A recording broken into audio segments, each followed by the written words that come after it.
Okay, should be live. Let's see your pop up on YouTube.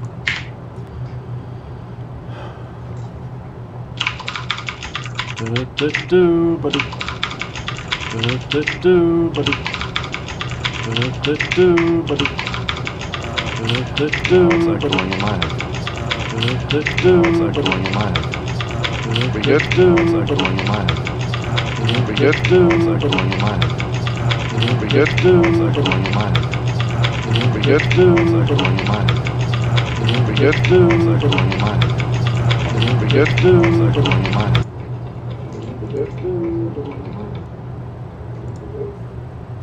I'm hearing echo now. Yeah, I'm getting echoes through Skype now. Yeah, I had to turn on my speakers for a second. Okay. Alright, give it a second. I might have done it. Or it's stuck in an infinite fucking loop again.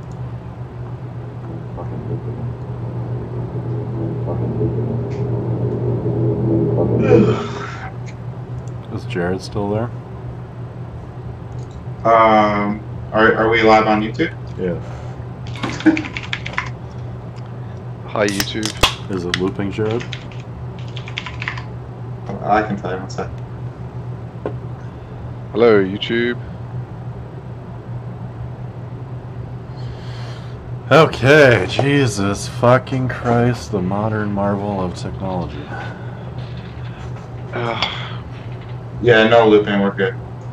Shall we stop and start it again so that the show doesn't have 10 minutes of sanity at the beginning? It's all going to be built into this. YouTube, even if you take a break, it's smart enough to put the streams together in case you had like unscheduled downtime. Oh, okay. I could change the title, I guess, and it might give it a new one, but... Yeah, stop it and change the title and start it up again. Alright. I'm just reading about the downfall of Time magazine in the New York Times. Alright, we're live. Sorry to everybody that was trying to tune in. Windows updates fucked me again, and here we are. We're back after a hiatus. It's May 24th, 2018, episode number 35 of SEO UnMasked. Glad to have you with us for the degeneracy. As always, I'm Garrett Groff. I'm Ben Deletto. And I'm Steve, drinking the official Brighton SEO beer, Site Crasher. Are you getting paid for that endorsement? No, they gave me a free beer. Ah. That's what we get, you know, because we're big shots now, you know. We get... How'd you get a free can of beer? I don't know where it came from. Ali found it. She's like, "Oh, you've got a Brighton SEO beer. I put it in the fridge for you." I was like, "Oh, I don't know where that came from, but I guess I picked it up somewhere at the conference. I don't know." Yeah, so if you were tuning in, sorry about the technical difficulties. I already forgot what we were talking about. I really don't remember now. I guess the most interesting thing has been was just talking about his Pinterest strategy. I guess that was the main thing that. Yeah, I have access to a few Pinterest courses, and I'm kind of going through all of them to make my own operating procedure for one of my sites. My competitor has like hundreds of thousands of followers on Pinterest and doesn't seem to be actively marketing on the platform, so we're going to step in and kind of take over. Cool. Yep. Yeah, let's jump into the news since we're a little bit behind. Yeah, so first up, let me double check. I should have put all the news in the... Yep, it's all in the description, so you can follow along with us. I think last year on this time, if you may or may not remember, Jiffy, the website that stored all the GIFs, I think it was Reddit's go-to GIF thing, right, pretty much? Yeah. They took a huge penalty because... supposedly the guy was bragging, and it kind of takes me back down memory lane to the vindictive days of Matt Cutts, where if you had the balls to brag to him about your site ranking, you got the ban hammer. And well, I'm not sure it was particularly vindictive. I think it was just what you'd expect if you tweet the head of web spam about your spam. He's going to have a look at your spam. I mean, it's kind of a free tip. You know, I've never looked into what they were doing. You know, this guy's trying to make a little point here that maybe possibly because Google bought another service that's going to be dealing with GIFs that's kind of integrated into phones and everything. They don't want Jiffy ranking around, or it sounds like, you know, Jiffy is cloaking Googlebot. You know, they are up to stuff that could... Yeah, I mean, he says a few of those things tongue-in-cheek at the beginning, but when he gets into the analysis, he's found a bunch of other sites with the same kind of problem, and it's harking back to the people trying to rank search results that are obviously search results instead of proper pages in the SERPs, and Giphy had a whole load of just ridiculous search pages that were Yeah, I'm looking at the mistake number 2 here, and you know, a site like this is huge, obviously, but I'm not saying they're easy solutions. You know, they're kind of intermediate to advanced. But as a site this big, you should be definitely shouldn't be indexing. You know, when you're sorting a page with PHP, which I'm guessing this is, and the URL slug, you know, you get question mark sort equals recent. That should not be indexable. So if Googlebot crawled your GIF page and it sorted it because it clicked the link, it shouldn't be indexing that stuff. Yeah. And that's something. And ironically, wasn't this the same issue that Yoast, the Yoast plugin just got nailed for, because their plugin was automatically indexing these search pages and generating them too? I believe so, It's yeah. coincidence. But yeah, this guy just a heads up, I just got put into a tornado warning, so we'll see if I lose power, but we'll see what happens, as if the night can't get any better. And now it's just if we go down again, we're giving up for the night. I would love to see the clarity of your webcam inside of a tornado. If it holds up, it's worth the money. Yeah, just take it outside. It's about, all of a sudden, I just looked out 30 seconds ago. I don't know if you can see this on YouTube, but ignore my messy basement. You can't really, I guess you can kind of tell that it's just like blankets of rain out the window. But we'll see. You're having a beautiful, beautiful spring out there. Well, it's been relatively cool, and now today is the first day of summer where it's 93 degrees, so... Yeah, we're straight into a tornado. Yeah. We've been having beautiful weather over here. The bad weather timed itself just for Garrett coming over. We had a beautiful week the week before he came over, and it rained the whole time, and then it went back to like it's summer again. So yeah, so basically this article on how do you pronounce it? Elephate.com. Yeah. He just shows how, you know, that other websites are suffering from ranking drops. Same problem. Yeah. Yeah, for the same problem, for the same thing. So he's trying to say that it wasn't a vindictive, I guess, penalty on Google's part, and it's actually. Earlier this week, a friend of mine brought to my attention, or maybe it was late last week, Overstock.com took a huge penalty. Amazon is currently seeing traffic drops as well. I think we have that later in the show, maybe.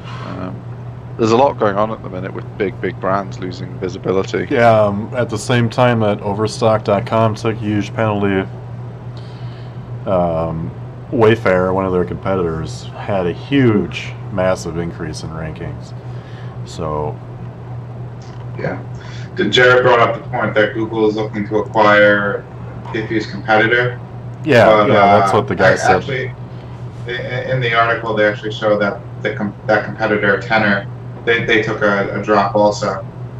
So they're not playing favorites. Okay. Yeah. I mean, I think it's just one of those things people have got to be careful with. If you've got a big site, search pages, and you know, it's something e-commerce people have got really good at, is having proper canonicals, hiding search pages that aren't real category pages, and all this kind of stuff.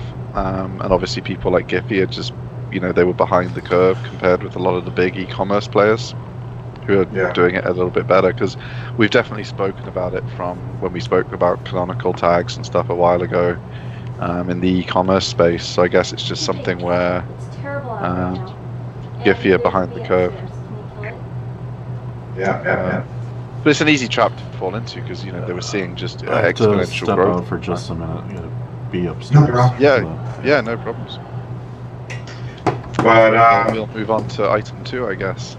Yeah, I got. What do you have for number 2? Nick's tweet.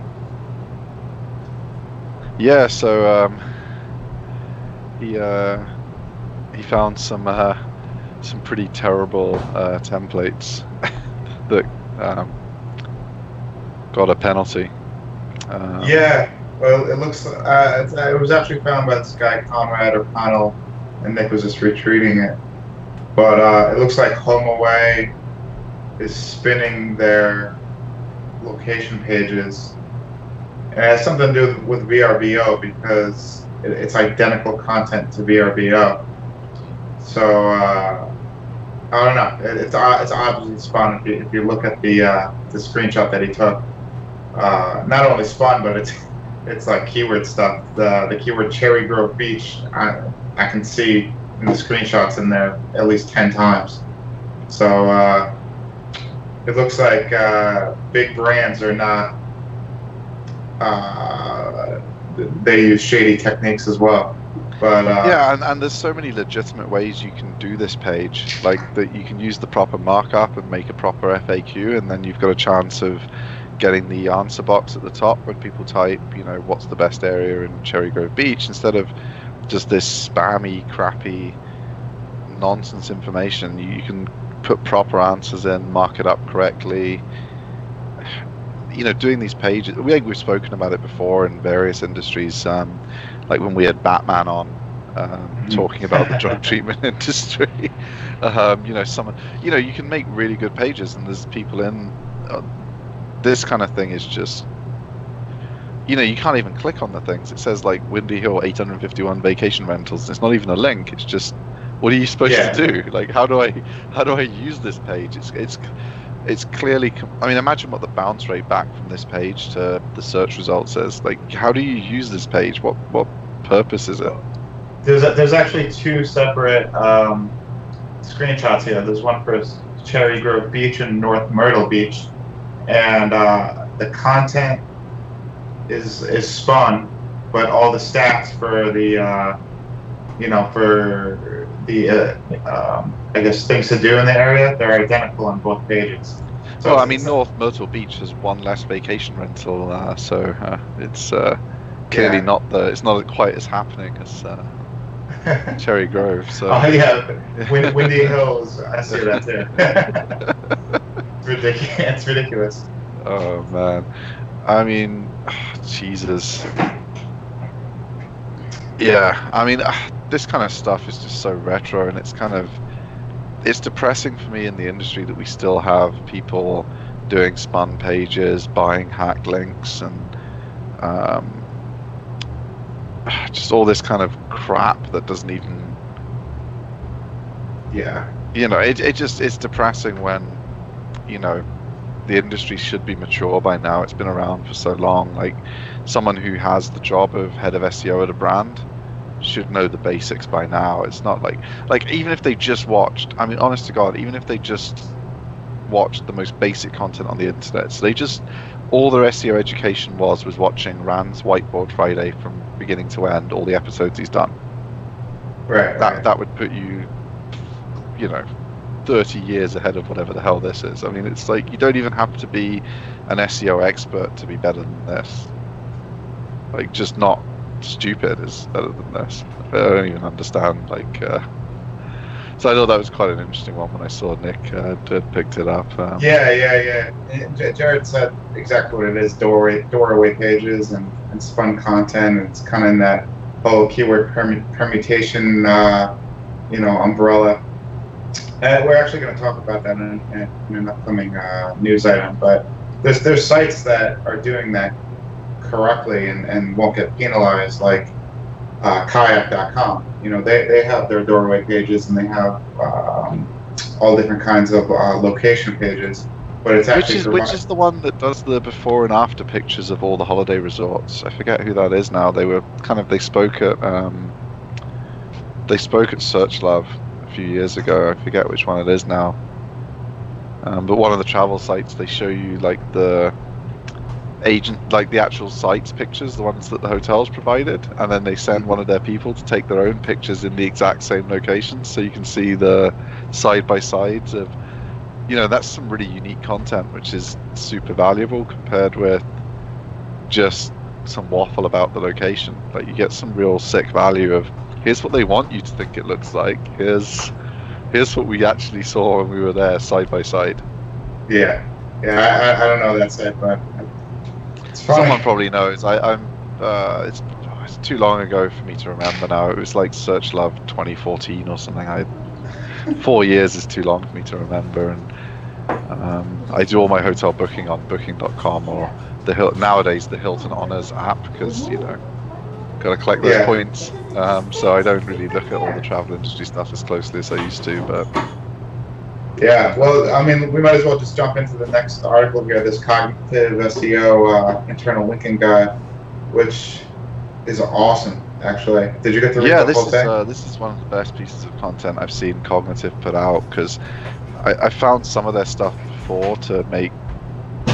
I don't know, I don't agree with some of their claims in some of their content, but this is a real standout piece from them in terms of the length, the detail, and helping people understand what the hell they're supposed to do. So I'm going to be sending this to lots of people, as well as the little mini case study I already sent out to them. Who are kind of trying to get their heads around this, because it's so important. But for years and years, everybody just says, use internal links, just do it. But no, there's never really been a tried and true way and reasoning behind, why and how you should an internal link.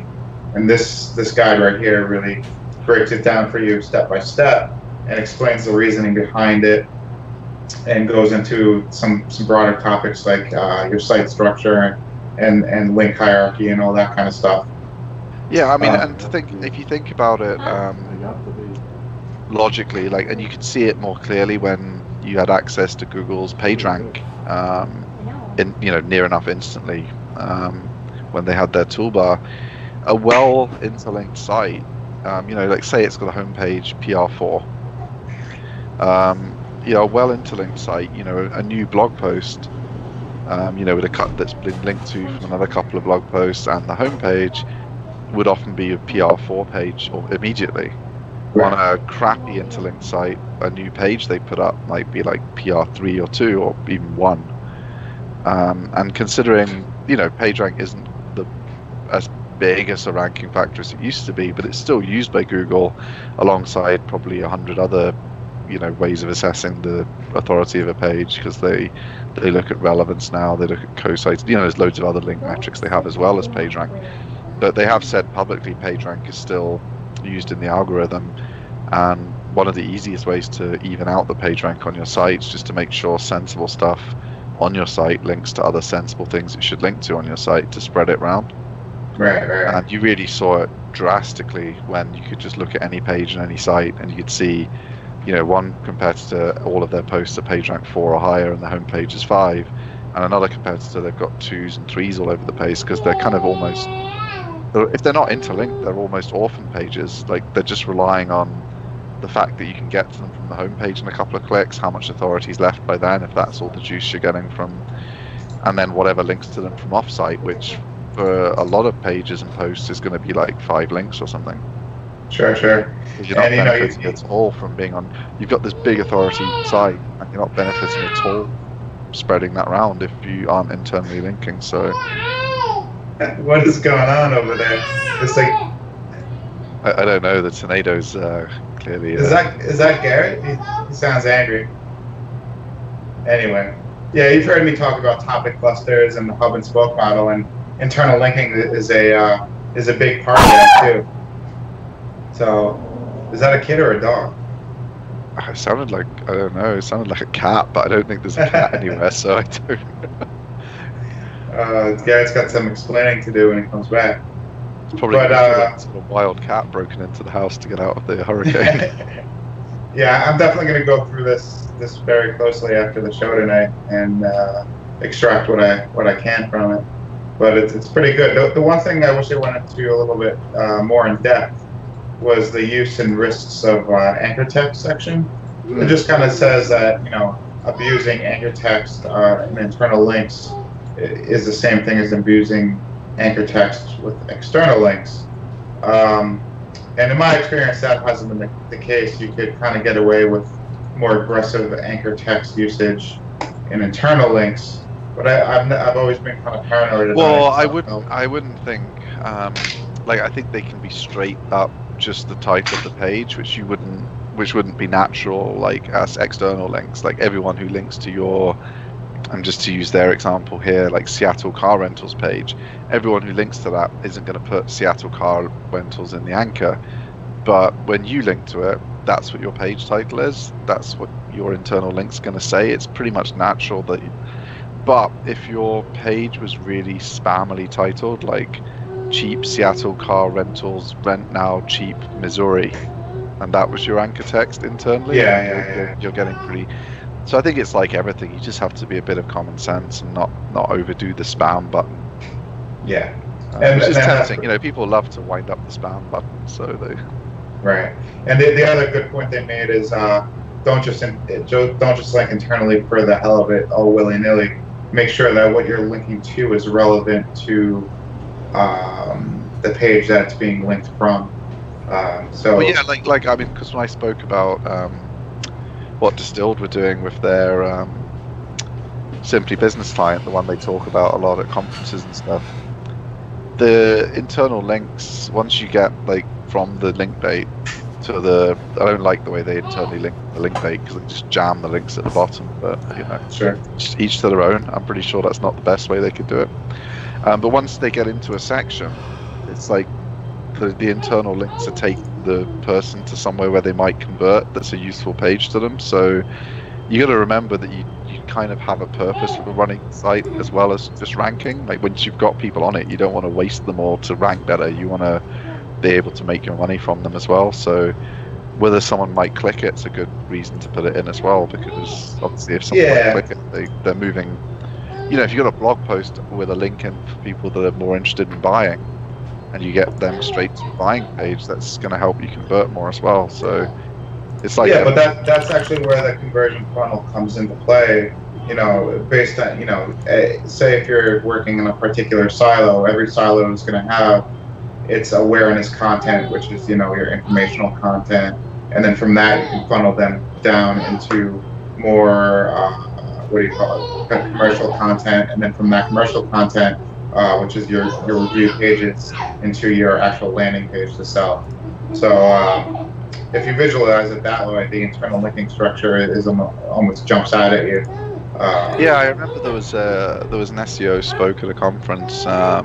He was talking about his wife's business, and they were in a kind of fashion type space, and so they were doing all this content for social media, which was like, you know, how you recreate this look. And I'm changing the details slightly because I don't have his permission to share his conference speech in full, but you know, they would have like, how do you recreate this look and stuff, and it was all for social media, but they just put the pictures all had like a fake button on saying buy now, and they said when they added those to the posts, they were still getting the same excitement on social media they were before, but people were clicking to the store way more on the blog post. So I mean, that's a perfectly awesome reason to have an internal link, but it is an internal link to a post that's getting shared, getting linked to. It's a link bait piece and it's a social bait piece, but you're getting those internal links to pages you probably want to rank those shop pages too, right? So it's a double win. You're getting sales immediately and you're funneling ranking link juice to where you want it.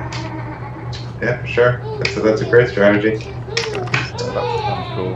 But yeah, there's a ton of little gems in this article. I'd suggest giving it a full read. What do we got next? Garrett, you back with us, bud? I am back. Where are you guys at? We're at AdSensePublisherSettlement.com.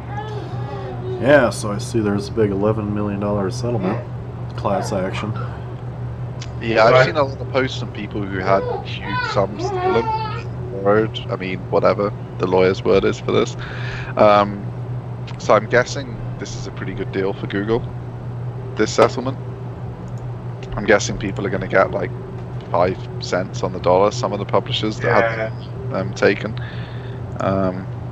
I got a check back from when PayPal got sued for their class action. It was because they were just freezing people's accounts for no discernible reason.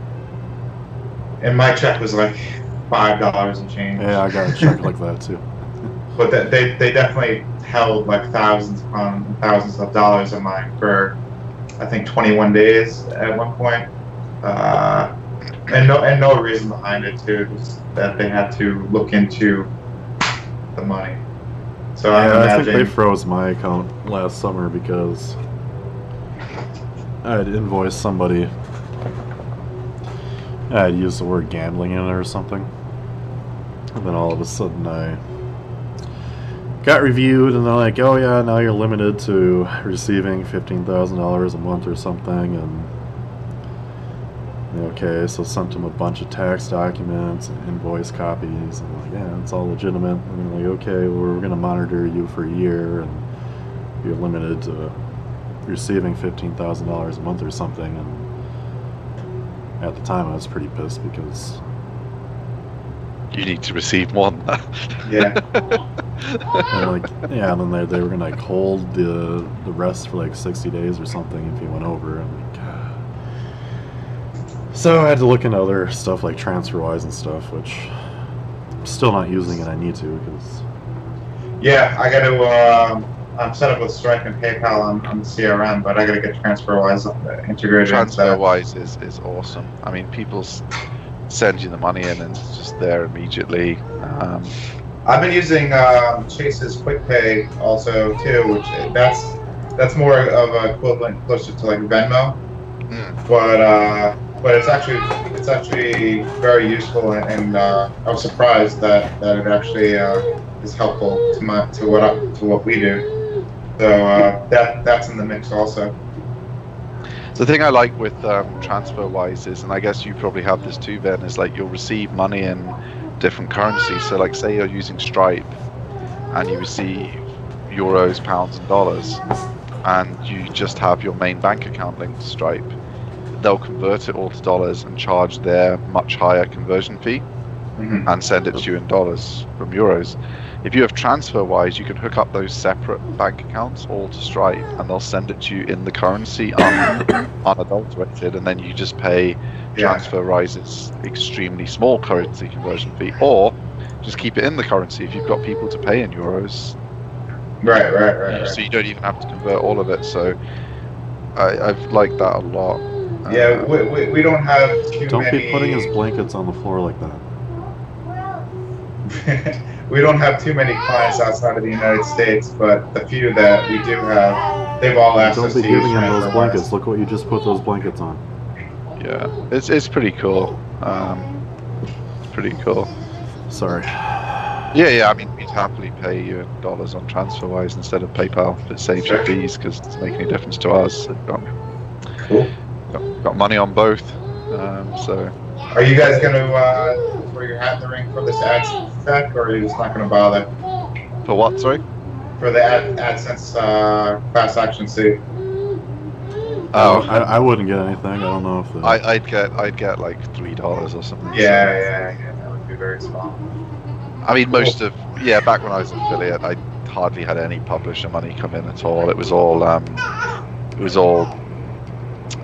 straight revenue share deals with the poker rooms and stuff. So there was no money really for that. Yeah. $3. They can keep my $3. I usually throw AdSense up on the blog section of my websites, but it doesn't bring much. Maybe a couple $100 a month. I think this was actually a good thing for everyone, because one of the main stories, not that they got their money stolen, just that this happened, and people have there's been a lot better networks and opportunities for people to monetize their sites come out of it. Like, everyone was kind of lazy, like everything was made for AdSense, everyone was using just the one product. I think it's led to people being a bit smarter about diversifying where they're getting their money from, and there's been more options for people to monetize their sites. I think if all of this, because do you guys remember at the time when it was happening, all these freezes and all the buzz in the community about it and stuff? In AdSense, no. You're both too young. How young are you, Ben? You're not much younger than me, are you? I'm 32. 32. I was bigger into AdSense with the made for AdSense sites back in like 2012 and 2013. But You're a late boy to the game. You got in just as it was about to die. Yeah. The last time Maybe I it was used that. AdSense was like probably 2004. I had just like these 2 websites that didn't get any traffic, and then you could just buy a ClickBot thing for like $10, and you could the bot would just click your links every so often, however often you wanted it to do it, and like I made a few $100, but then I got caught pretty soon, and I got banned. But then I saw it must have been shortly after that Google reorganized everything, and I can have an AdSense account again, but I've never bothered. Why would we want to? But it's like make your $1 CPM or whatever. It's like not showing your ads for $1. You fuckers. But I mean, I think it was funny when you saw those made for AdSense sites. Just thinking back to that 2004 era, where the menu of the site was the ads. Mm-hmm. What wasn't it? Yeah. Yeah, because then you think you're clicking like the menu no, bar for something. You would have your normal navigation, and then there would be a small secondary navigation, which was really just the strip ads. No, like on the real made for AdSense sites, it was literally the menu, and they'd restyle the ads so they looked like menu buttons and everything. Like they really hacked that Google code. You know, like when you're downloading software from sites, like the software organizing sites, and they really try to fool you with the ads still. Like if you're downloading something like CCleaner, the big ads, the big green buttons that says download. Sometimes I'm not paying attention and I click that shit, but then the actual download link is like really small, and and all those downloaders actually have malware and adware in them themselves. So Google used to run ads like that. Like a family member of mine downloaded OpenOffice from the top ad result on Google, and it was a malware infested. Like their virus checker went ballistic when they downloaded this, and they were running ads like that at the top of Google because people above a certain age often just think the first result's the first result. They've searched for OpenOffice. And that's why I really like what DuckDuckGo does, where they show you the official result, and it's got like official site underneath it. So you search OpenOffice. I don't know if it works for OpenOffice because they're kind of dead now. No one uses Open. Let's have a quick search and see on DuckDuckGo.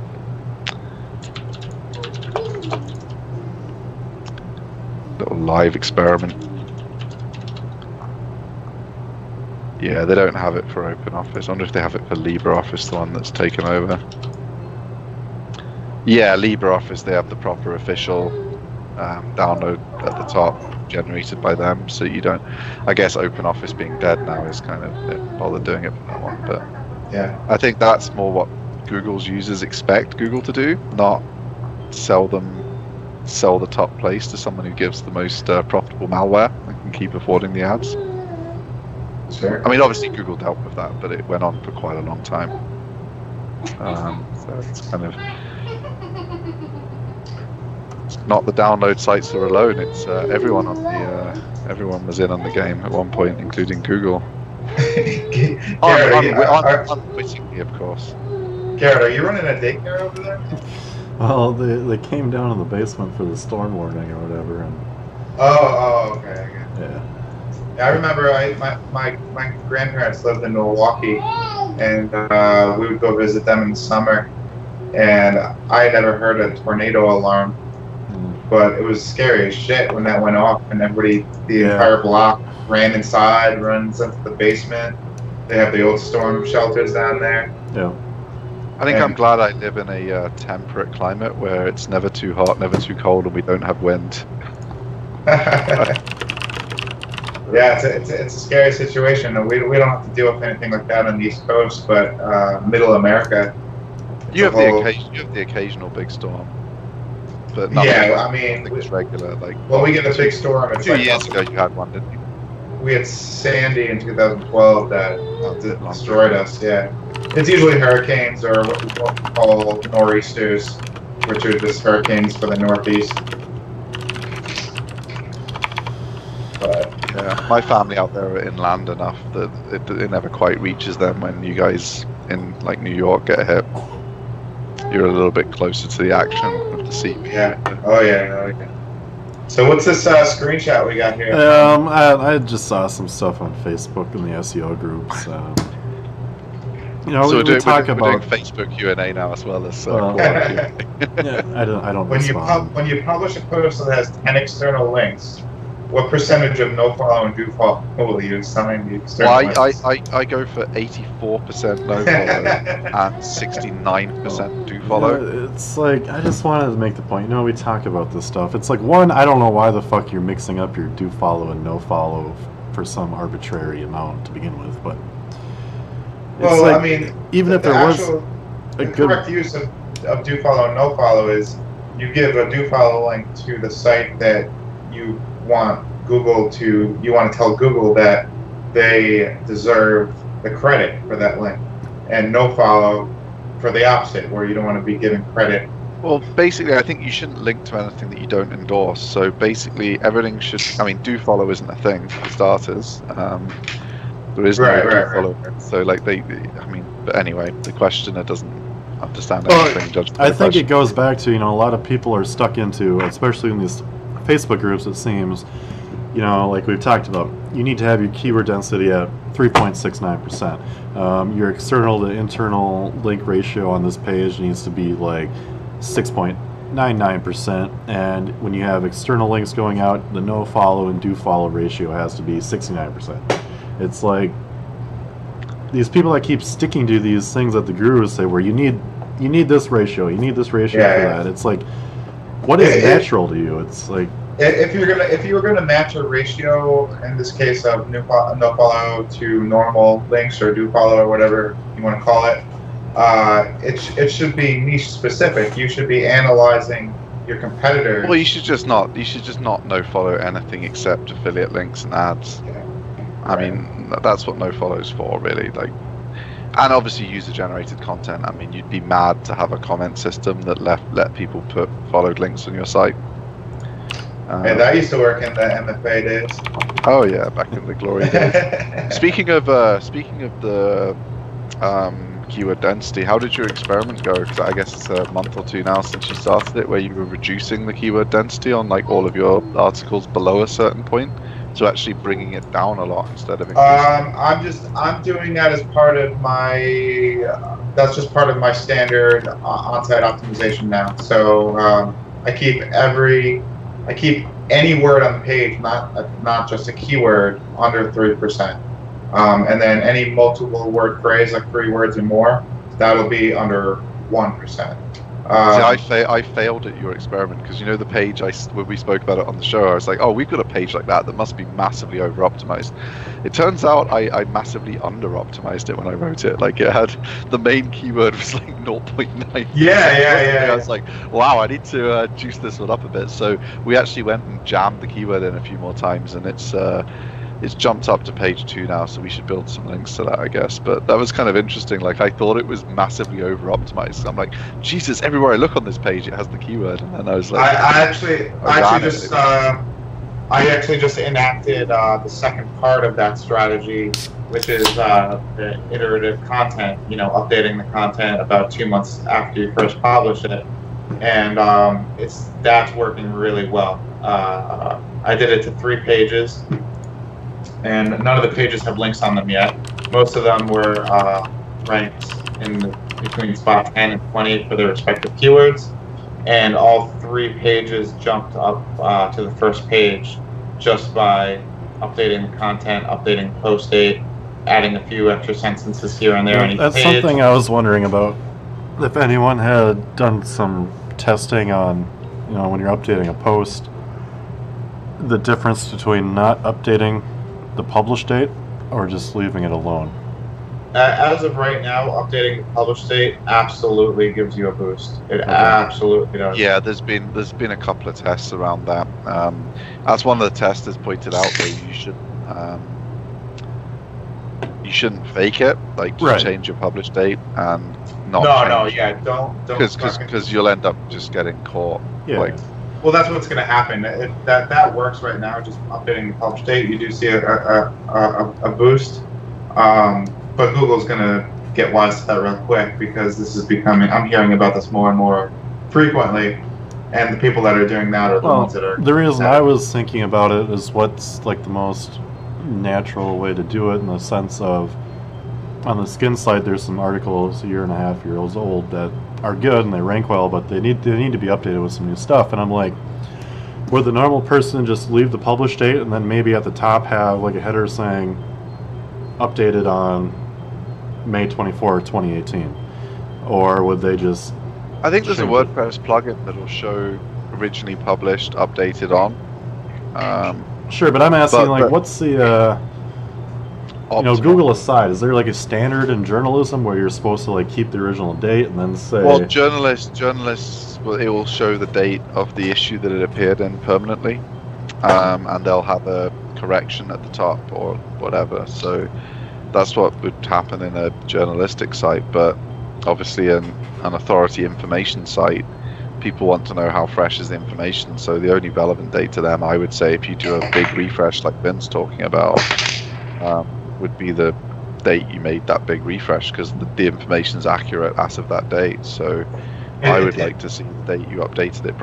If you did update it properly, if you just went in and hit a new publish date, then that's annoying, because you've got outdated information with a current date on. But if you've actually updated the information with new sources that are relevant now, some new study that's come out about your facial bleeding that was done by Stanford or something, and you put that new study up and you update the page, then you know you've got the latest information on facial bleeding. So it's a good that's the date you want to see. So yeah, I updated the post date. It took Google about 2 days to index that update, and the day after it indexed is when I saw the boost to the rankings, and it was like I think the smallest boost was 8 spots and the biggest one was 11 spots.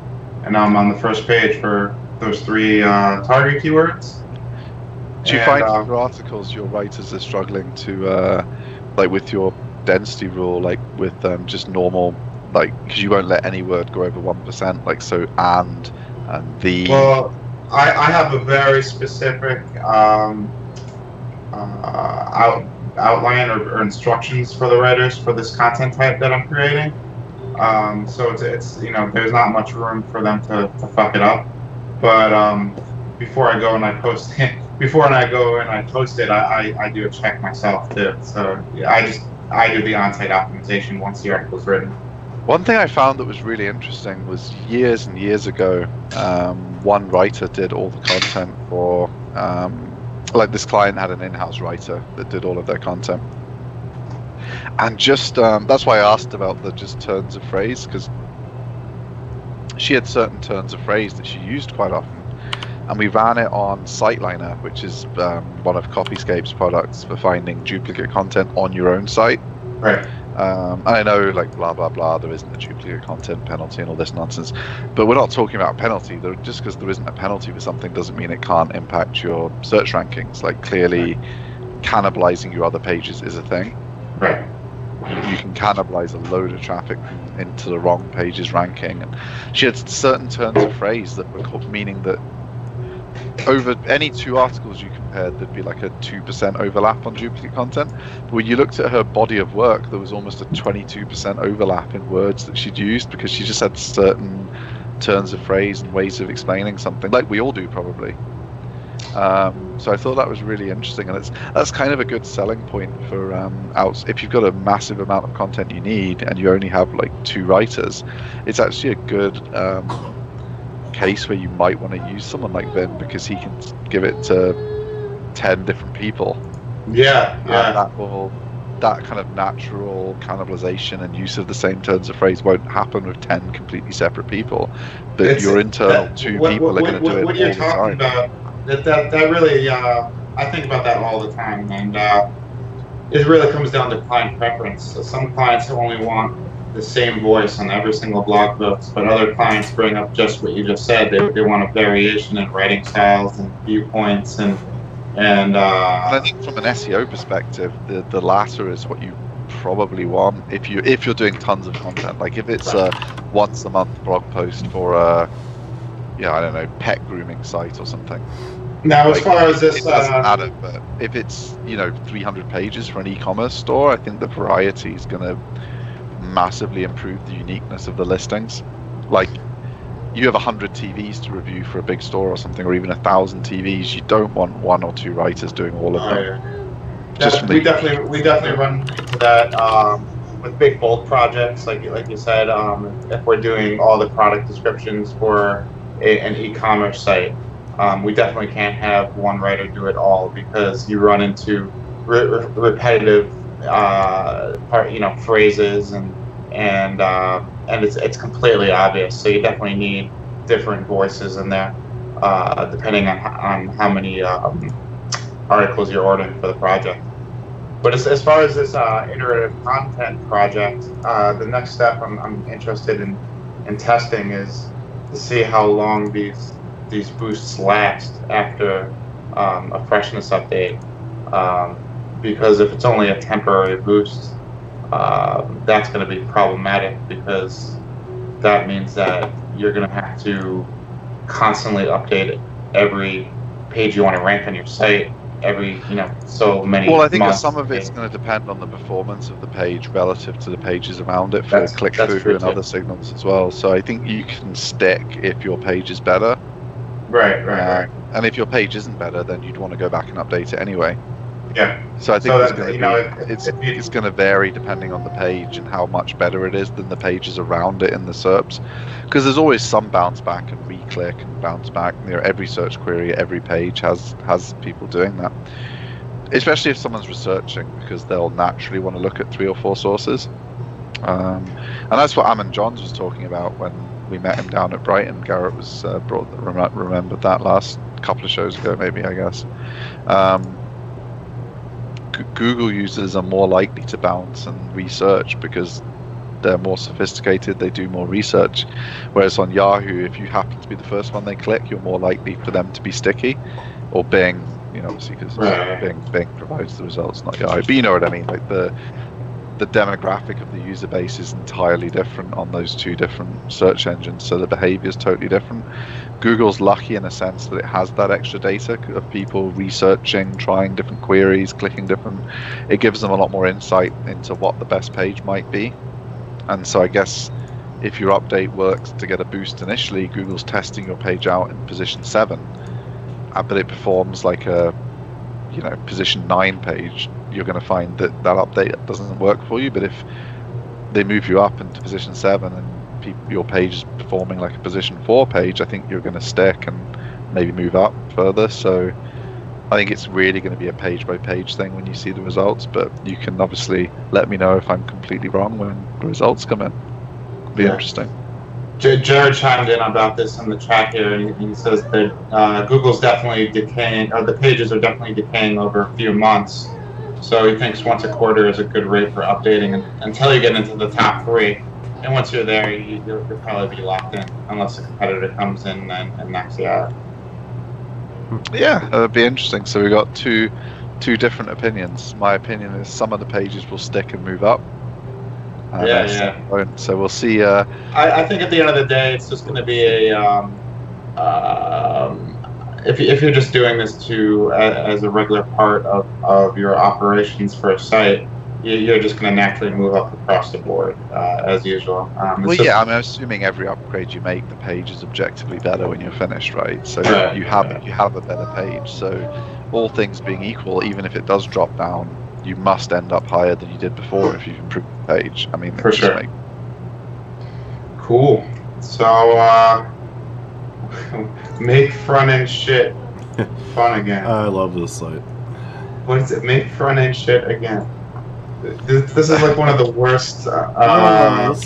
This is like when you're 10 years old and it brings back the memories, and it's back when the internet was fun and you didn't know anything. This is like your first website, everyone, right? Yeah. My first website. How much bullshit can you scram onto one web page? It's beautiful. Well, I just found that'sthefinger.com, which is awesome. I love how quickly things have changed, though. That like jQuery is now so retro that it's included in along with FTP on their remember section. It's like there's lots of people that still use a lot of jQuery. I don't get what this finger thing is. Yeah. What finger thing? It's just I thought just- it's something that it's not, but it's still yeah, weird. that's what I thought it was at first too, but now it's just like up and down, up and down. I think like someone on Hacker News pointed out, ironically, that this was built in Vue.js. Oh, really? So this is actually built in like an ultra modern framework. I thought they'd at least do an but HTML. made to look like it's just HTML and CSS. Yeah. So someone's had some fun with this. I think it's super. Yeah. The guy posted like, well, you know, I mean, I didn't have all day to spend on this, you know. Tacospin.com is just a taco spinning on the screen, and there's a counter that lets you know how many times it's spun on the screen. That sounds pretty cool. Let me check that out. Taco. Yeah, this is definitely like a rabbit hole. Oh yeah, I mean this is too sophisticated. I mean that looks like a taco. I mean all this modern technology and high definition images. I mean what the hell? Corn dog. I'm kind of hungry now. I want tacos. This is funny. The best part about these sites is like you have to ask yourself like what somebody was thinking when they made this site. They're just smoking a lot of dope. It's pretty cool. Heelslap.com is just a video of a guy getting slapped by an interface. I think there's a serious point in this kind of. The guy's joking, but like front end is massive pain in the ass now. Like you have all these decisions to make and all these frameworks. Like, do you even use a JavaScript or do you just use a back-end framework? People get really bogged down in a lot of this stuff now, and a lot of the functionality isn't necessary. It's kind of like I don't know if you guys remember, there was an IBM advert where there was like, I think it was IBM anyway. One of the big tech companies, they were mocking like people designing a website with a flaming logo. And they were like, you know, IBM shit just works or whatever. I think it was IBM, but it might have been Cisco. It could have been anyone really, but one of the big boys back then. And it's kind of like we've all become victims of the flaming logo, but instead of a flaming logo, it's like, are we using Vue? Are we using React Native? Is it Django? Is it Laravel? Everyone's caught up in all this kind of fancy shit syndrome, and dog poops all and then it all over changes. Like 3 months later, everything has a new version. The dog poops all over that. Like I have to rewrite. I've got a year and a half to rewrite our entire back end because I cleaned up. The lovely guys at Python decided that Python 2.7 was being deprecated then. Because it just adds to your These are issues that don't affect me as a non-coder. I guess they do. Well, they will affect you when, like, I don't know what framework your boy's used, but if like Laravel or whatever he's used has a major update in 2022 or something that breaks your whole site, or you just use an unsecure version of your code from then on, you'll have to be paying him again. So it will affect you. It'll affect you soon enough, then. You just wait. Man. At least I can fix mine for free. So anyway, let's move on. Yeah. Anyways, our good friend Rand Fishkin is white hat preaching mouth. He has taken all his blog posts, moved them to his new site, sparktoro.com, started a new blog, and threw a one to everything. So he went from a. So when he left Moz, he took not all, but he took a substantial portion of Moz's search authority and links with him. Yeah, that must have been built into his contract there. Yeah, I would imagine. Absolutely. He owns 60% of the stock, and he still sits on the board. They didn't have a choice in this. No. He took it. It was probably just the bullet they had to bite to get him out the door. Yeah. Because Sarah Bird's trying to run a proper grown-up company there, and there was this child still there annoying. What is SparkToro? What the hell? Influencers. Okay, so it's what you would create if you were a guy who didn't know anything about influencer marketing, and you thought you were going to make a useful product for people doing influencer marketing. Did you see Facebook is launching a directly competing tool that in preliminary beta is blowing SparkToro out of the water. So one more time, Garrett. So Facebook's doing the same thing. They're building their own tool, and it's in beta right now. And I've seen a few screenshots and some usability stuff of it, and it absolutely blows SparkToro out of the water. And of course, Facebook's tool is going to be free because they want more people spending money. Well, yeah, you use their tool, then you spend money on ads. Yeah. Versus Rand, I have no idea what he plans on charging for this, but it looks, from what I've heard, SparkToro still sucks, like everything else Rand did. And well, no. I mean, he started an SEO agency and ran up a load of debt and went out of business. He raised some VC money and made a loss-making company until Sarah Bird saved him. And that's what's really sad is I bet Sarah Bird ends up just being a millionaire, and Rand ends up being a multi-millionaire because she saved that company and he owns the stock. It's kind of sad for her. Well, right, because they're going to end up wanting to buy him out at some point, and that's going to be a huge capital loss. Yeah. I got a lot of respect for her with taking over Moz in the state that it was when she took over as CEO.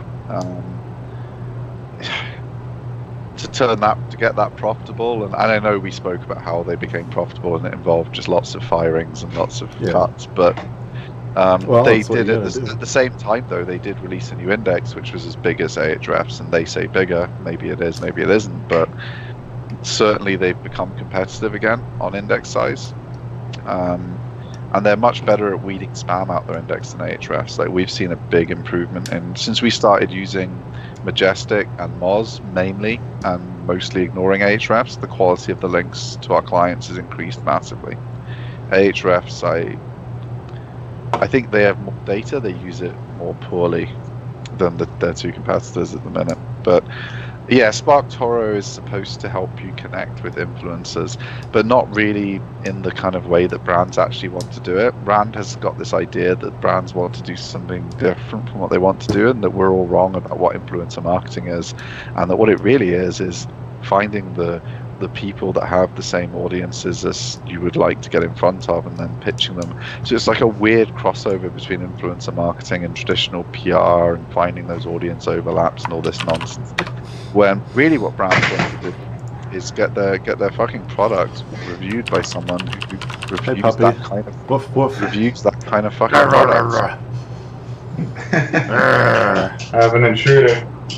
Get out of here. I love Jared's comments. What the hell's going on? I don't know if you guys have ever looked at SparkToro.com. I just looked at it, and Jared is definitely right. He found a way. He's not taking no for an answer. We've got something from Jared in the chat. Garrett's just gonna. Jared, I'd never looked at SparkToro.com, and Jared has a really good point. Rand has definitely found a way to make front end look shit again. It was a good follow. It was a good follow-on from our last link. Of course, right below the fold is Lost and Founder. He's plugging his retarded book.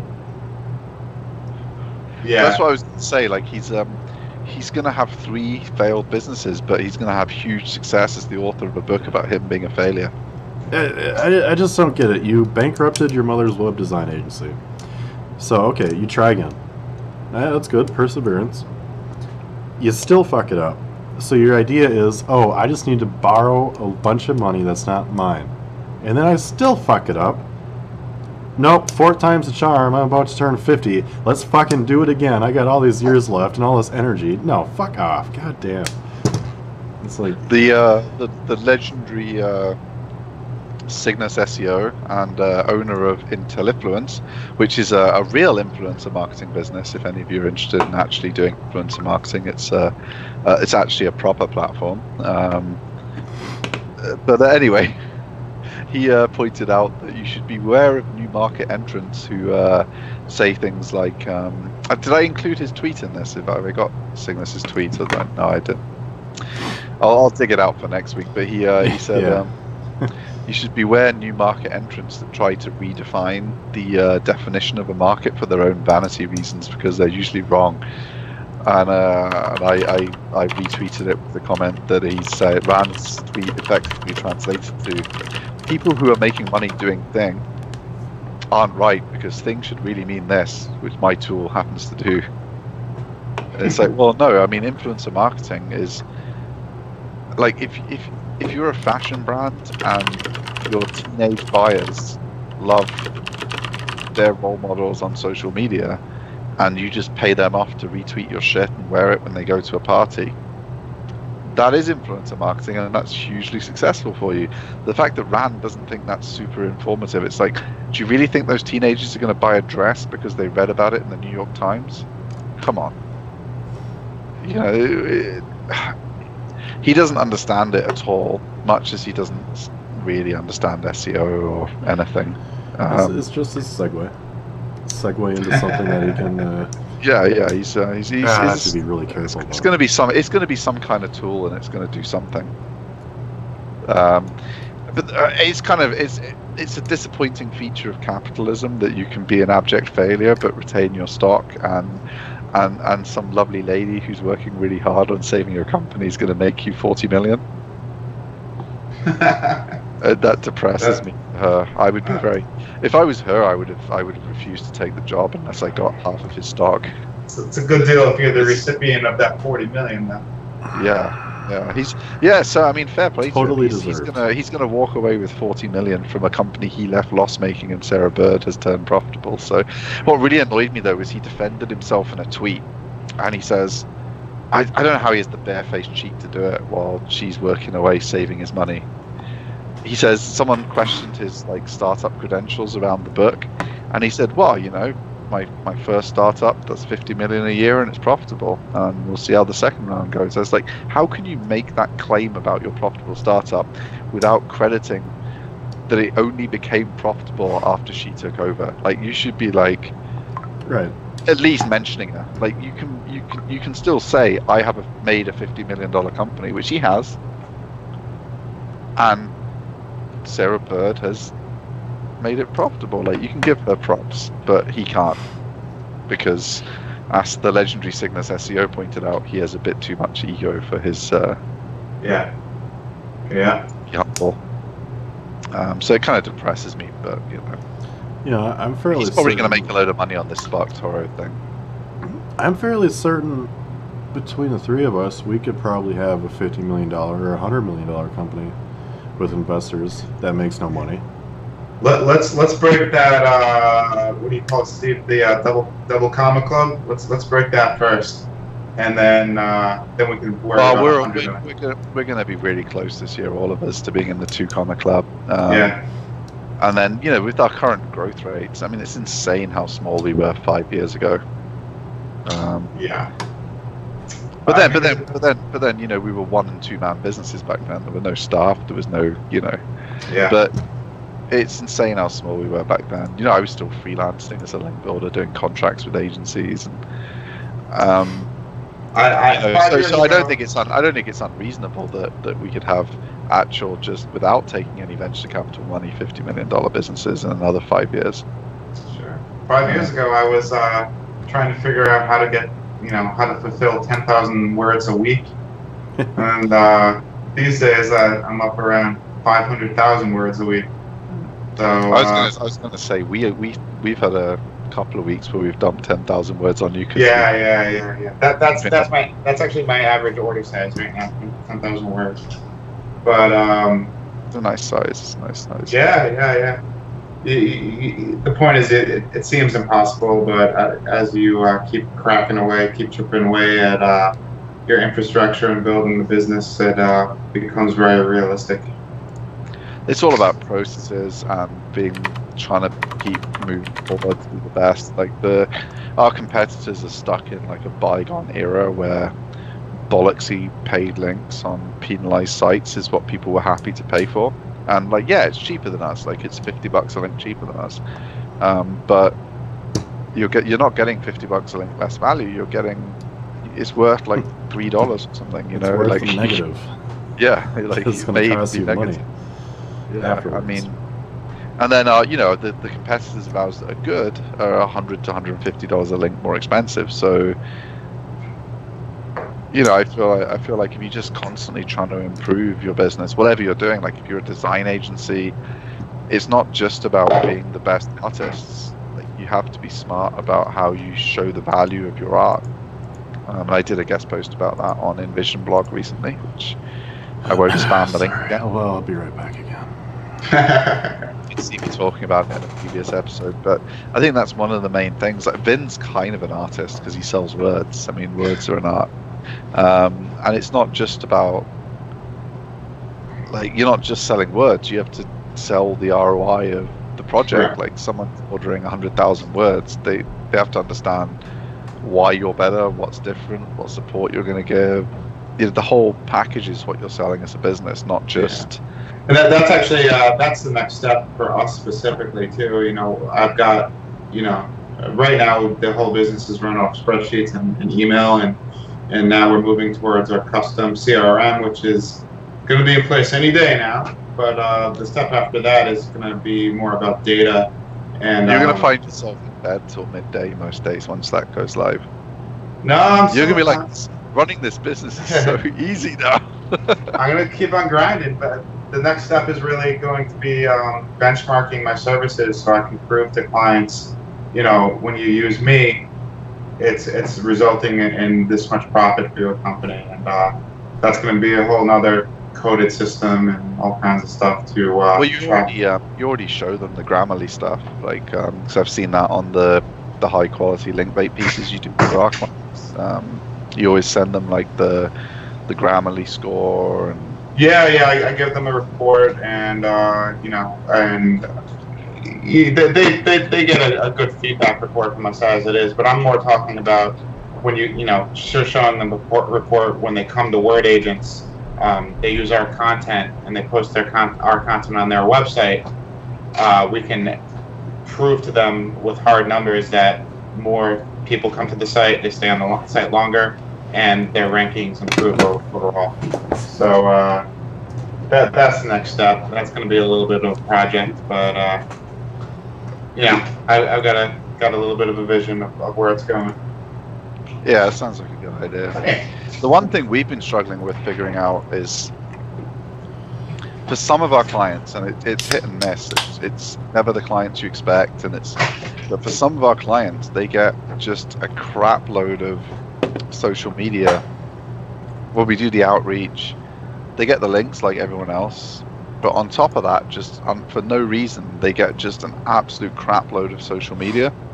People tweeting it, and trying to figure out how we would charge for that, or work out the value for that, or because one guy was like, yeah, the reason I switched to you guys from Slim Bill is because that, like, their links, that nothing happens. Like when you guys are doing outreach, I'm like, shit, I know they've started on. He's like, I know which post you're pitching, because it was a free fall on his blog. He's like, I know which post you're pitching because it's going nuts on traffic and social media the whole time you're pitching it. That's because all of our competitors in the price range at us or below us don't do outreach. They do outreach once, and they make their big database. And they're liars. Yeah. I mean, for like the last 5 years, I wish we had a way to charge people for all the social media exposure they get. You know, obviously, like you said, it's not for SEO, but you know, these sites end up getting 1, 2, 3, 4, 5,000 extra hits a month because someone put it in their newsletter. Per post that we're pitching. Yeah. You know, if we're pitching 20 posts for someone, some months they might, you know, like, we haven't gone over 100,000, but we have had a client who got pretty close, just from, because it got into a group. It was like a particular health topic, and it got into a group of influencers and bloggers in that space, and they all started retweeting it, and it just went absolutely nuts. And we only sent, that was off one email when absolutely fucking ballistic. And how do we measure it, and how do we, so that's, I guess, what Vin's trying to do with the content side, is like, how does he measure it, how does he prove the difference? Because it's more than just you read it and you think it's better. Like, that's the equivalent of us. You look at the link and you see that it's cleaner and it's a more natural site and it's more relevant. Things you can see, obviously. How do we prove and charge for the huge other benefits that we provide? And that's definitely for both of our businesses going to be something we have to solve. It's definitely a problem as we try to break into the enterprise world where they want those hard numbers, and something as intangible as content quality is not something that you can really wrap your head around unless you can see cold hard numbers. So I think we'll be able to land bigger clients, bigger contracts if we have a track record that's provable. Yeah, I agree with that. I think in enterprise it's slightly easier for us as link builders than you as a content provider because they just have a head of SEO, and he or she just wants to buy an outreach provider to do X links, and when they get the product in, they're experienced enough to assess it compared with other providers that they also use, and they can see that we're better, hopefully, and then continue using us. So enterprise, we're finding it's a nightmare going through the contract phase, but once you start working with them, the person you're working with is usually experienced enough that it's really easy. It's the smaller clients, I think, will get the most value out of being able to show some of the extras for, I think, because they often don't understand what they're buying, and they're like, well, can't I just use Slim Bill or Link Dolphin or, like... Yeah. This one client, I talked to you guys about them, but just dealing with the bureaucracy of a corporate environment, and 10 people have to sign off on something, but only one of those 10 people understand what they're signing off on. It's very difficult. But me and Steve were talking. I don't know if there's any enterprise people out there listening, but a lot of enterprise stuff is net 30 or something. So for us, we're getting paid up front. But what happens is net 30, it's like, okay, so then they clear the invoice, and then it takes another week to go through accounting and then signed off and then paid. And what happens is it's like a 45-day thing in between payments. So it's not that we don't think you're not going to pay us. It's, okay, you just missed out on 45 days of work. And if that happens every time you go on a monthly cycle ordering work, in 1 year you've missed out on 3 or 4 months of work. And that's kind of making you look bad because your budget's there for the whole year. But it's like, I don't know if I'm explaining this right. It's like you missed out on a quarter's worth of work this year. And now you're a quarter behind.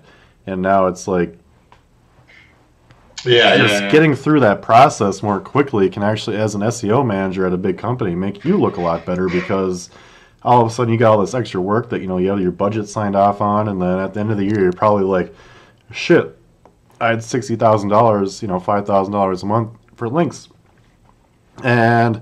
or maybe even more. There's some guys spending more, and it's like all of a sudden, okay, now I got this extra budget, and they're going to be like, oh, you didn't spend all that, so I'm going to take 40 grand away from you or something.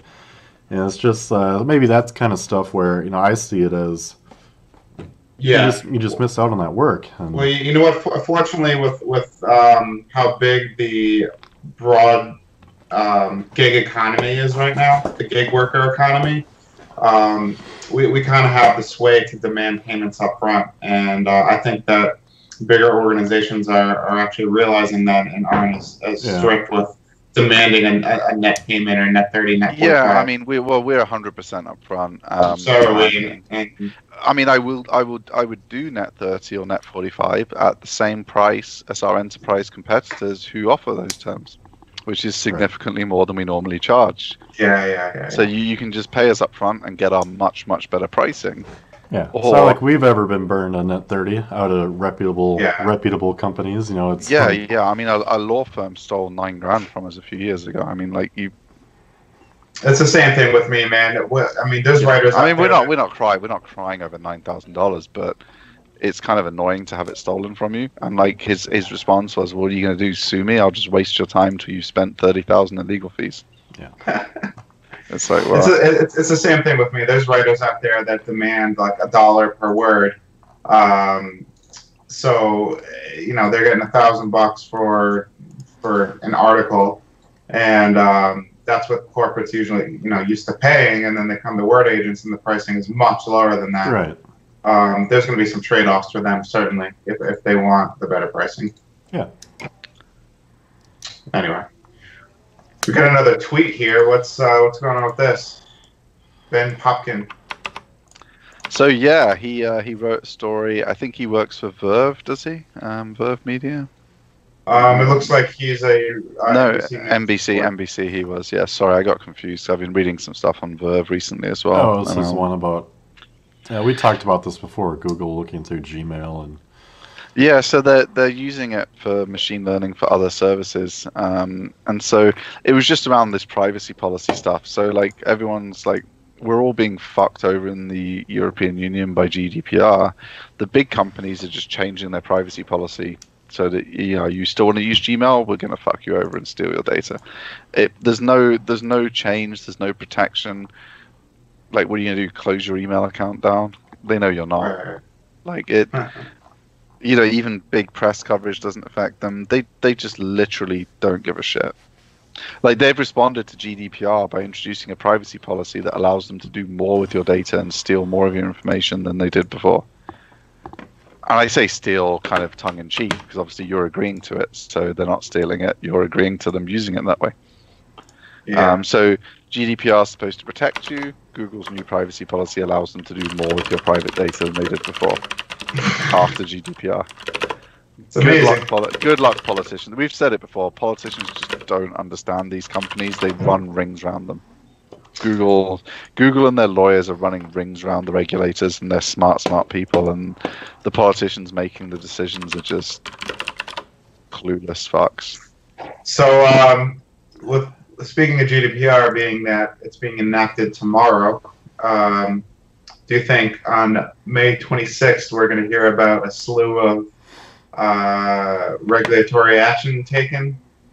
No, I think the Information Commissioner's Office here in the UK said that companies that have shown a genuine attempt to comply will be given some leeway, and that would obviously include Google and Facebook and everyone else. So I don't think anyone's going to be. Unless you're taking the piss, like if you're, sending penis pill adverts to 10-year-olds or something, you know what I mean? Like, if you're taking the piss with it, then you're going to get fined. But I think, it's, you just, no one knows what the law is going to be until there's some case law. Like, it's incomprehensible in some edge cases until there's been a case. So I think it'll be a bit longer before there's anyone targeted in an interesting way, and even then it's going to take, like, I spoke to a lawyer and they were like, well, yeah, it's going to take like 5 or 6 cases before we even know like what the rule is. Like, lawyers don't even understand what the definitive intent of this law is, how it's going to be judged by the... if that's the way it's going to go down, why didn't they have some sort of like open panel thing where, I guess this would just be way too reasonable, where the government sat down and outlined their concerns, and then, some private businesses could be like, okay, so we could do this or this or this, and then go back and forth for a year or two, and then outline some legislation that actually made sense. Because now you're going to see private companies, whether they're in the wrong or not, probably getting litigated and spending money that they may or may not should have to be spending. Right. Yeah, I think it's a mess. I think Carter over on Builder Society had a really good point about how Europe is self-destroying its own economy with over-regulation, and they're wondering why we can't grow European economies anymore. And it's because, you read the Pan Am story, like some dude just bought some planes and started flying mail to Cuba. Obviously that's too extreme. That's too extreme in the unregulated front, but how do you start a business in this environment? Like, you're a small, I know I go to a lot of small networking events, and some of the small businesses there, like, they're a small dance school and they've got to try and comply with GDPR, and it's a huge challenge for them. They're a tiny business; they barely make any money, and then they're not. There needed to be a much tighter and specific definition of personal data that didn't include someone's name, therefore you're processing their data. It's absolutely ludicrous. Like, I could send a ridiculous data request to Vin, report him to the Information Commissioner's Office if he didn't send me a satisfactory reply back, And I guarantee it would take Vin, I don't know, 10 hours to get me the information I asked for, but that would just be a standard request. And he would have to provide it because I'm a customer of his and I'm an EU citizen and he knows my name.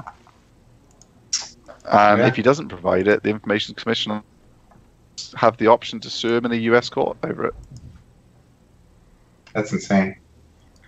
I'm hoping that we're just way too small to even pop up on any of that radar. Hello? I wouldn't worry. You're back. You're back, buddy. I mean, we have a couple sites cater in the UK, and we've just made a point. We don't collect any of the data at all. Put that in disclaimer. It's we don't use cookies. We have some lead gen forms that goes straight to the lead partner that buys the lead. So we don't collect any of the data. Don't want to. I mean, we're pretty safe because we try and avoid processing any personal information if we... Because we're not a data company, so... I really have no interest in knowing who anybody is anyways. That's why we sell... I guess we can say we sell leads for very slightly less more than if we had to have the data ourselves and keep it. You know, it's like just pawn it off on everyone else and the lead's sold. And Right. I mean, we're going to have to roll out a whole bunch of our new privacy policies and stuff tomorrow. It's going to be a fun day of copy and paste, but... Yeah, I'm going to have to do a new privacy policy for the CRM because clients are going to have their own accounts, you know? So maybe I'll just block. I mean, I think it's common sense that you tell people...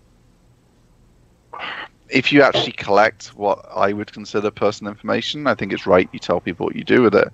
But if all you know about someone is their name and that they're a client, like what the...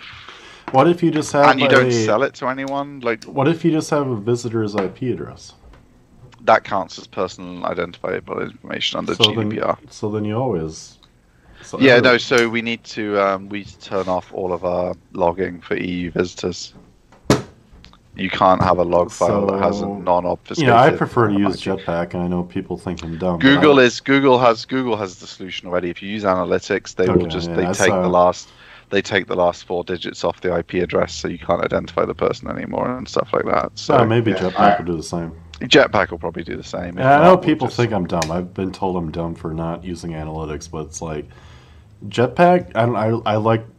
I have a super simplistic and like intuitive approach to things, and it's like I don't really care about all the insights that Google Analytics gives you. I think it's too much, and Jetpack does a really nice job of just telling you what you need to know. I think it matters depending on the scale of the project you're working on. I mean, if you're a huge e-commerce store, then obviously Google Analytics is super cool. But I think for most people with authority sites, they're just... It's what Carter was talking about as well on Builder Society. He's saying, like, a lot of you guys are just doing stuff that makes you feel good, like you're going to make some money. Like, you have 50,000 visits a month, so you're going to analyze. You haven't got enough data to even make it worth analyzing, but you're going to spend like 9 hours doing this, 50 hours. He wasn't talking about analytics at the time. He was just talking about like coding and developing front end stuff. But it applies to everything. People are just doing things because it's best practice for a 5 million visits a month e-commerce store, so I'm going to do it as well. And it's like, well, it's not best practice for you. It's a waste of fucking time. Right. Get some more visitors. Write some more content. Get some more links. Do some outreach. Sign up for some more affiliate deals. Make some new landing pages. Do something that makes you money and moves you towards your goal. When 1% matters, spend 15 hours on analytics finding 1%. Right. But there's no guarantee you'll even find the 1%. Because I went to a conversion rate optimization conference. It's super interesting how many... so they do their test, and it becomes statistically significant like 3 times over. So they run it for long enough that it's, several standard deviations safe, that it's statistically significant. And then they look at the end of the year, and it's reverted to the mean.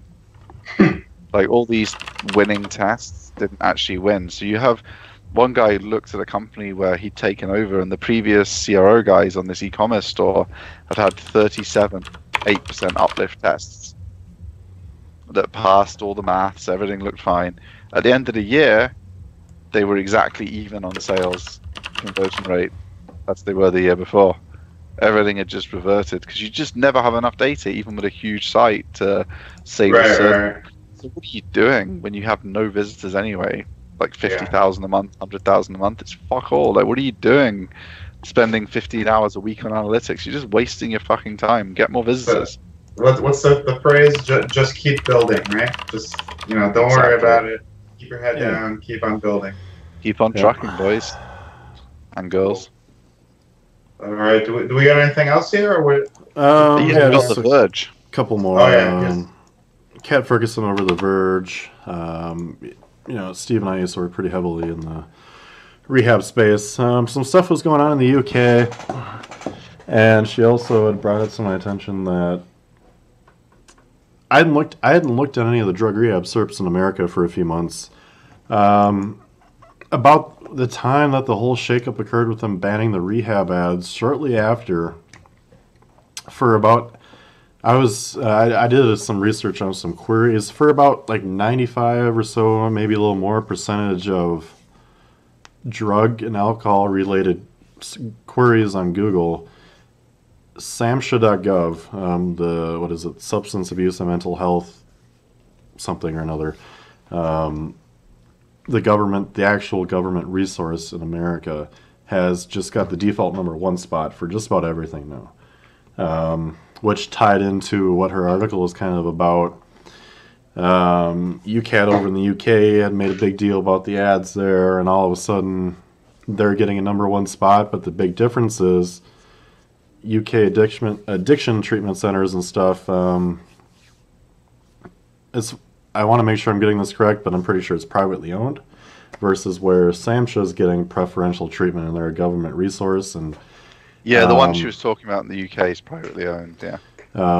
What's interesting to me as part of I think a government resource should definitely be towards the top.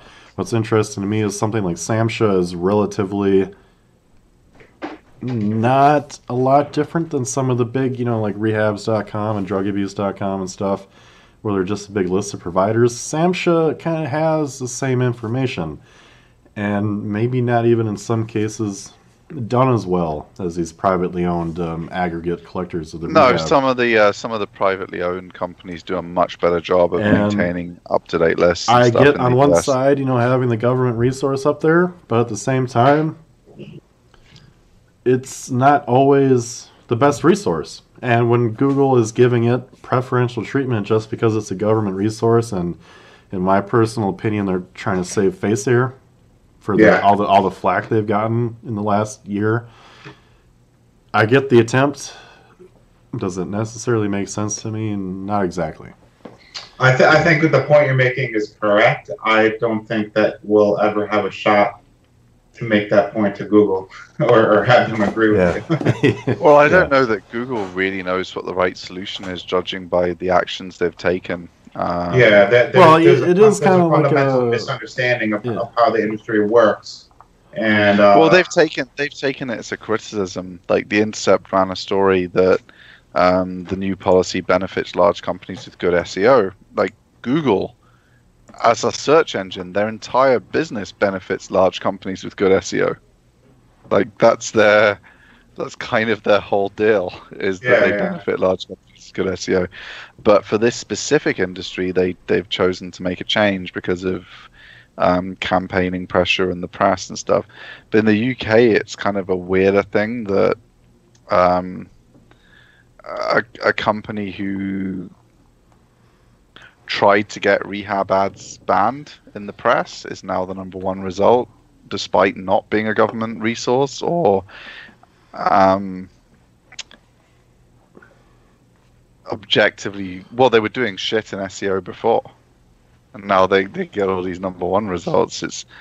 It seems to have worked out a little bit differently in the UK, to be polite to Google, than it worked out in the US, where you can't really say that having SAMHSA number 1 is an unreasonable result, because if you were a user searching Google for drug treatment stuff, you would expect the main government-run free information source to appear on page 1, definitely, and maybe in the top 3 100% of the time. You would just expect that, because that's the main source of information for your country.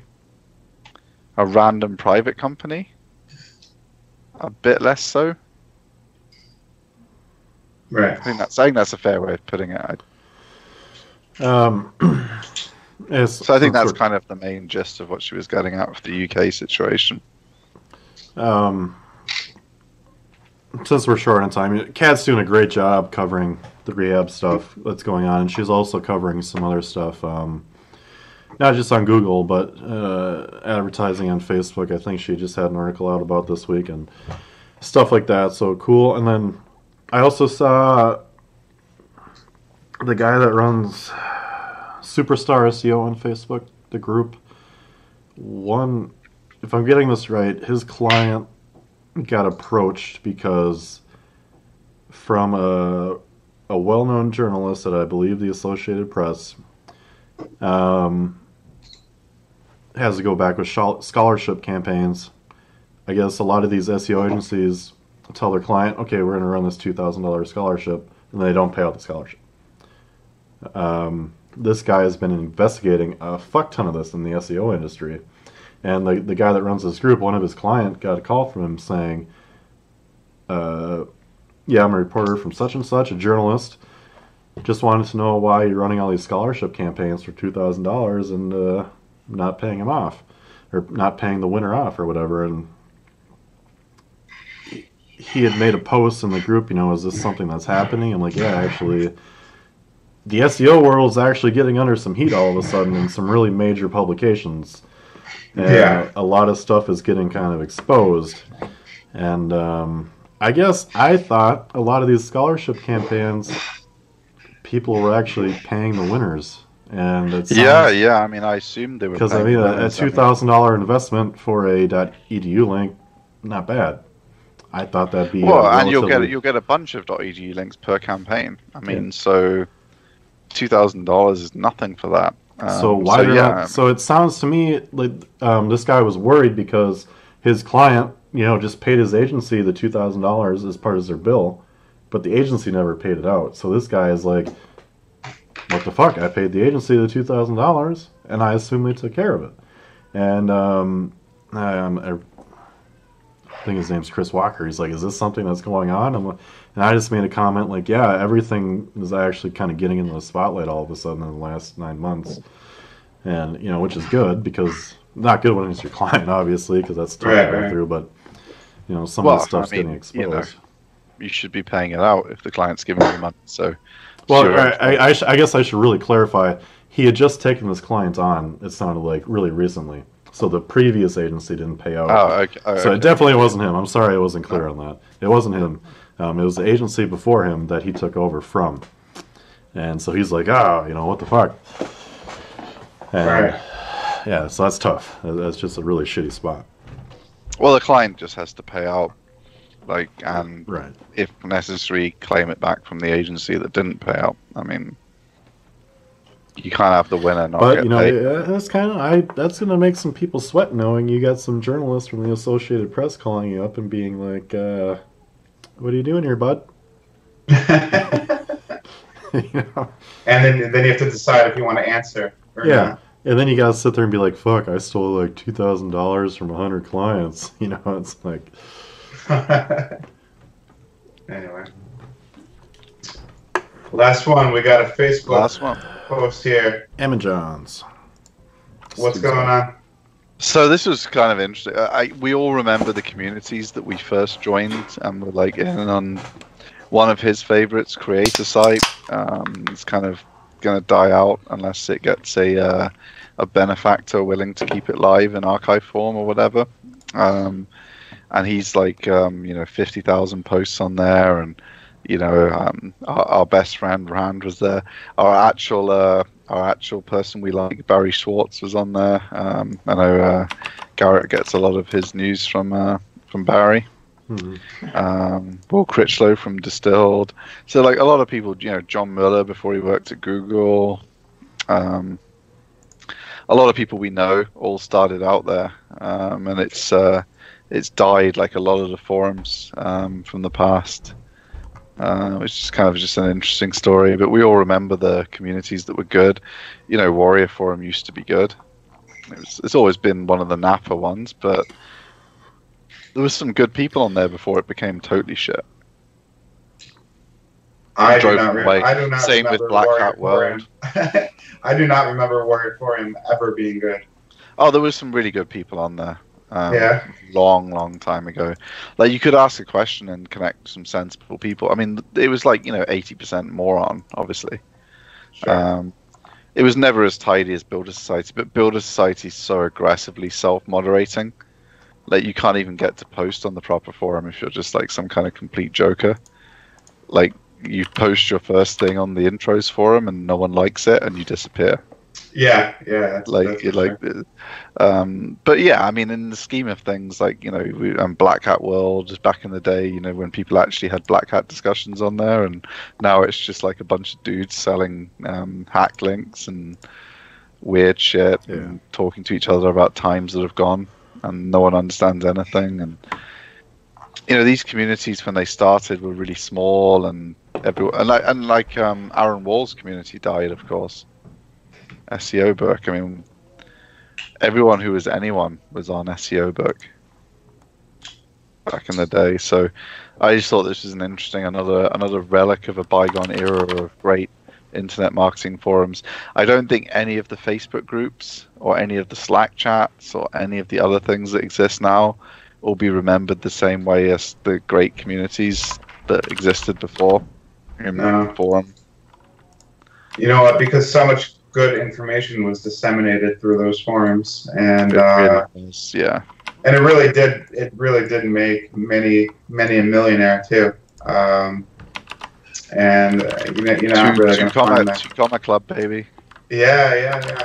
I remember on Wikifire, somebody sold their site to LinkedIn for 125 million, and it was a guy that was born and bred in Wikifire.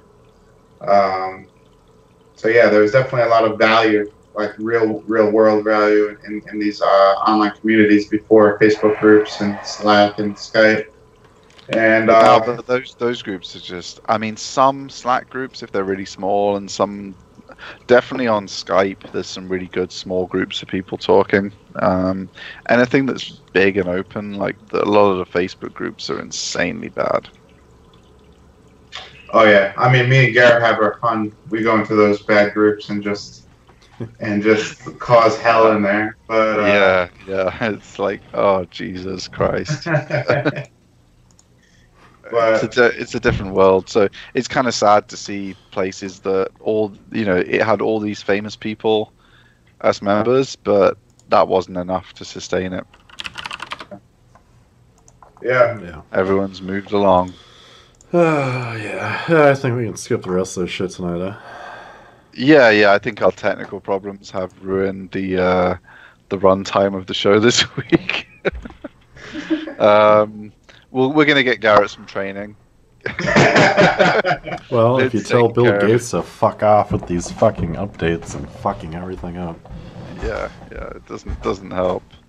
Literally everything updated at the beginning of the show and wouldn't work until he'd been through all the updates, so it's like, oh great.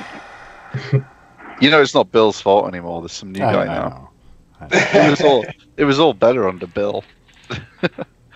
He's busy. Well, he's busy. I remember I read medicine. something. Bill. I think everyone knows that Bill Gates was extremely difficult to work for, but Ballmer was apparently the one that was the true Nazi. Like stuff like this that happens with updates now. Like if something compatibility stuff, he would run into the office and be like, "What the fuck? You should have thought about that a year ago. If we're gonna have an update or a patch and that wasn't compatible with this NVIDIA driver, there's a clip of him just, you dumb son of a bitch."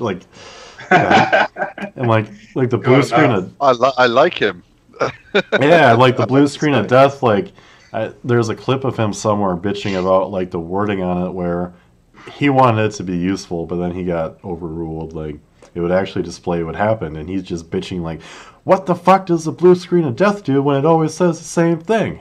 It's like, it's funny, but I love it. All right, guys. Well, thanks for joining us. Thanks Yes, for bearing with us on the technical problems. Try again next week. Oh, me and Vin are going to be at Minnesota Search Summit. It's right? Friday the 22nd of June. Yeah, I will be in 2 weeks' time at SEO Leeds, which I think is the 14th of June. Yeah, I'll be out in Minnesota that whole weekend. So if anybody is watching and wants to get a beer, hit us up. Are you leaving Sunday, Vin? Saturday night. Later in the day on Saturday. Okay. So coming in Thursday, leaving Saturday night. Cool. All right. Well, yeah. Thanks for joining us. We'll be back next Thursday, hopefully without any difficulties. See you next week. Oh, and people need to send in questions, and they need to send in words of the day. Yeah, we've been a bit dry on the questions lately. Yeah, we don't even have questions to do on the show, and we'd like to start doing like a 10-minute mailbag thing outside the show, but no one asks us any questions, so. Yeah, don't just message me on Skype saying you saw the show and you liked it. Send me a fucking question instead. Make it anonymous. Who cares? Yeah. Something to talk about. Yeah, just put asking for a friend at the end of it, and I won't out you on the show. Yeah. Otherwise, we got to resort to Quora to find our questions, and that's not the best. I'm just gonna get angry. So. Yeah. I like watching Garrett get angry with Quora questions, though, so that's good. Yeah. I don't mind. At least all right, guys. Yeah. All right. See you next week. See you next week.